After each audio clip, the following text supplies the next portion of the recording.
War Thunder will likely have its next update within a month or so, and I thought it would be a good time to take a break from my usual content and talk about top tier. Specifically, I wanted to take a look at nations who haven't received a new top tier MBT in a while, or lack MBTs at 11.0 or above. Before that, let's take a step back and observe the current state of top tier MBTs. The big three nations, America, Germany, and Russia, have surprisingly few truly top tier MBTs, at least compared to some other nations. Thus, these will be the primary focus of this video. Both America and Russia have a single 11.0 MBT, and only Germany has 2. I believe it is important that major nations have very full lineups, as they are the most commonly played nations and make up the bulk of the player base. Therefore, being able to slug it out with other nations is doubly important, as many games at top tier are decided by whoever can bring out the most vehicles, and if the majority of your teammates lack full lineups, you're at an inherent disadvantage. I'd like to address the remaining nations in the game as well. Britain and France have each received new top tier MBTs in recent patches, being the Challenger Black Knight and the Claire S21. Additionally, they both have 3 11.0 MBTs, with Britain having a 4th Challenger down only at 10.7.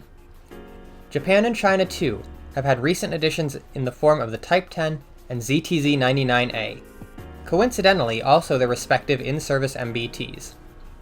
Only Italy, Sweden, and Israel then fit the criteria to also have new additions as the game stands now, but I'll be going over them in a later video. Now back to the big three. America has the obvious choice in the M1a2 Sep. Sep stands for Service Enhancement Package, and this was an upgrade for the M1a2, which added new 2nd generation thermal sight for the gunner, and an improved 3rd generation depleted uranium armor package. While this would be a welcome upgrade for the shortcomings of the M1a2, it also fails to be a substantial change to the base model, so a more radical choice might be the M1a2 Sep V2. This package includes the previous enhancements to the Abrams, but has some major redesigns that most recognize from modern images of Abrams in the Middle East. For starters, the Commander's 50 cal was replaced with a Crow's weapon system. For those who don't know, the Crow's, or commonly remote operated weapon station, was a remote mount for the 50 cal, which allowed the commander to safely operate the gun from within the safety of the turret. It has a full range of fire, being able to turn 360 degrees, was stabilized, had a thermal camera, and could even track the ballistic lead on moving targets. The Sep V2 also improved the computer interfaces and electronic operating systems, added an infantry phone, and improved the transmission. The final addition was Tusk for the side armor of the tank. Tusk, or Tank Urban Survival Kit, were blocks of ERA added to the side of the hull and turret, as well as a large amount of smoke dischargers. Moving on to Germany, the easiest choice is the Leopard 2A6M. This is more of a side grade for the 2A6 than anything, adding additional mine protection on the bottom of the tank, and increased internal protection for crew survivability. Germany already gets a lot of event Leopards, and while I was writing this script, the dev blog for the new Operation Summer dropped, which included yet another Leopard, so I'm a little burnt out on them. The Leopard 2A7 is perhaps a bit too advanced for a next patch. The final nation I'll be discussing is Russia, seeing how any further tanks were developed after the collapse of the Soviets.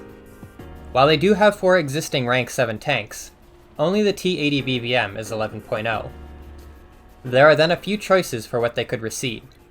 The most obvious choice is the T-90M, being a modernization of the T-90A. This included a redesigned turret, new Kalina fire control system, new ammo carousel and 2A46 M5 gun, and remote-controlled anti-aircraft gun. It also replaced the Contact 5 ERA with a Relict. Finally, the engine was improved to have 1,130 horsepower. The second possible addition is the final modernization of the T-72, the T-72 B3M. This added, among some electronic and computer upgrades, improved mine protection, better fire control, new Sozna U commander sight with integrated thermals, a 1,130 horsepower engine with an improved transmission and drivetrain, and Relict ERA.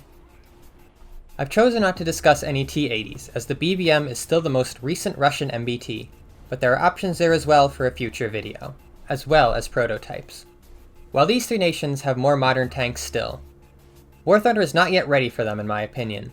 There needs to be a few more steps before that, and these could all be promising choices at 11.0 or above. Do you agree with the tanks on this list? What would you add for these nations or others? Let me know down below, and be sure to like and subscribe for more War Thunder content.